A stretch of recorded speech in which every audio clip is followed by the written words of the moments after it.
On the same page this weekend, co-host of the Morning Combat, Brian Campbell, there on the grounds of the Barclays. And look, neither side, they don't like each other. Verbal jabs, we saw that at the presser, and then they're the weigh-in. You were there for that. Kind of give me your takeaway from what you saw there.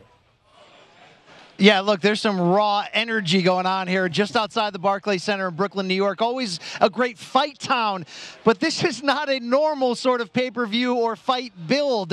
We talked about Rolly Romero's lack of experience at this level. Well, what he does have is he's got big punching power, and he's got huge stones because he's been calling for this fight. Now he's got it, and you heard everything from his prediction of KO1 with the first punch he throws. Trying to sort of handicap this fight or follow it. It's been a wild roller coaster ride. It's given that kind of energy that you're not just going to get a pay-per-view fight on Saturday night. You're going to get a little bit of a street fight because Rolly Romero is raw. He's unorthodox.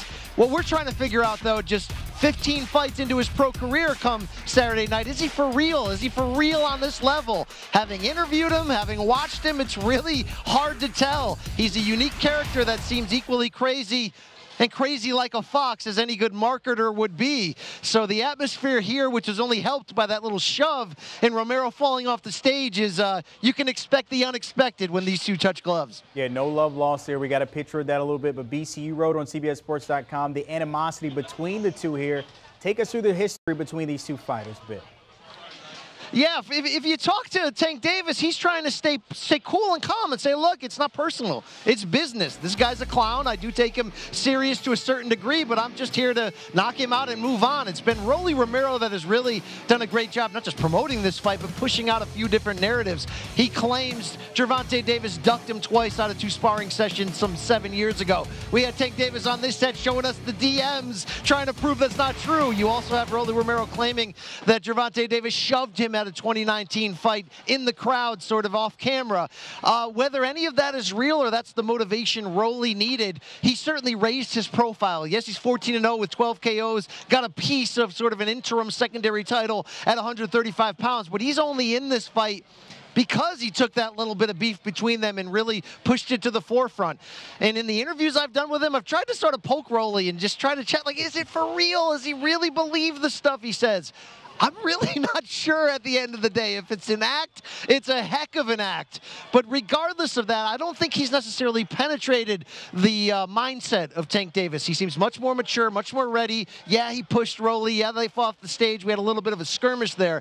But I really like the patience and poise I've seen of Gervonta to make this more about business than personal. And at the very least, not get too caught up in the back and forth, because those are certainly the traps Rolly's trying to do, get in your head ahead of time and then sort of knock your head off once they touch gloves inside that ring. Yeah, both guys coming in undefeated here, of course, for Saturday night's bout between the two. Let's talk about the styles here. Starting with Tank, what are some of his strengths that you've seen and also some weaknesses in the ring we might see?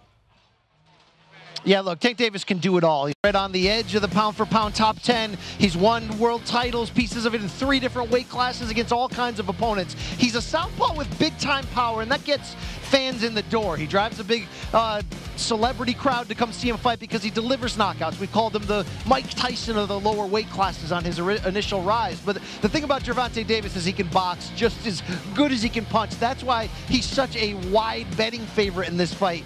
But again, as you handicap a sort of unique fight like this, it's not really about can Gervonta Davis outbox Rolly Romero for 12 rounds. If that was the only, job description here, Rolly would be down. It's can Rolly Romero lure Tank into a fight? And can Tank survive a bigger puncher, a bigger fighter across from him? When you look at what Romero does well, it's actually being awkward that he does well. Yeah, he's got big-time power, but he's hard to traditionally prepare for. Rolly only started boxing at age 17. I mentioned he's only got 14 pro fights. His style is to be as unorthodox, raw, street fighter, brawler, whatever you want to call it. He's got to be a little bit dirty. He's got a judo background, so he can get physical in the clinch.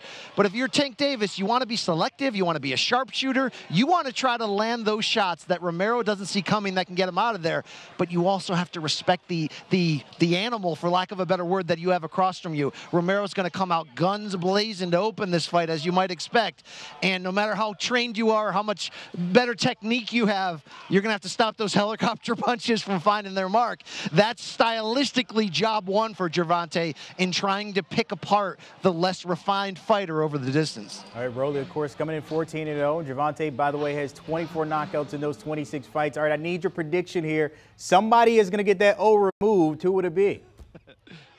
Yeah, what's my best prediction? Take the under. This one is not going the distance. It has no business going the distance. Why? Because Romero's going to make it a fight, and the earlier he does, the earlier we're going to find out whether he has a chance to come out on top as the underdog, or whether the script will play out how we expect it to. If you've got a world-class pound-for-pound caliber fighter as Tank Davis, there's no need to rush. Take your time. How do I see this going? A knockout for Gervonta Tank Davis. I don't think it'll be as easy as some people think, where, you know, the first big power shot he lands, which obviously was the prediction on the other side from Romero for himself, but I think Tank Davis will be smart. I think you saw him coming in 1 3/4 pounds under the lightweight limit. No issues like we've seen at times in the past. He's ready. He's professional. He's going to do what he does best, and that's going to be break down Romero to the body, sharp counter left hands, and eventually knock him out.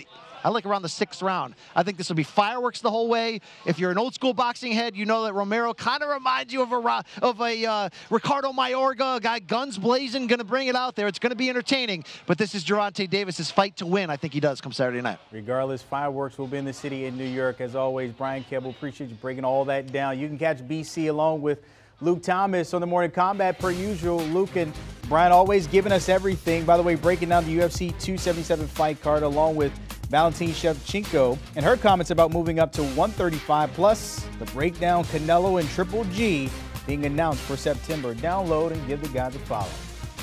Do you want a sports network that delivers everything that matters about the game? The highlights, the picks, the instant analysis, no yelling, no fake debates, no politics. Hit the subscribe button and never miss a moment.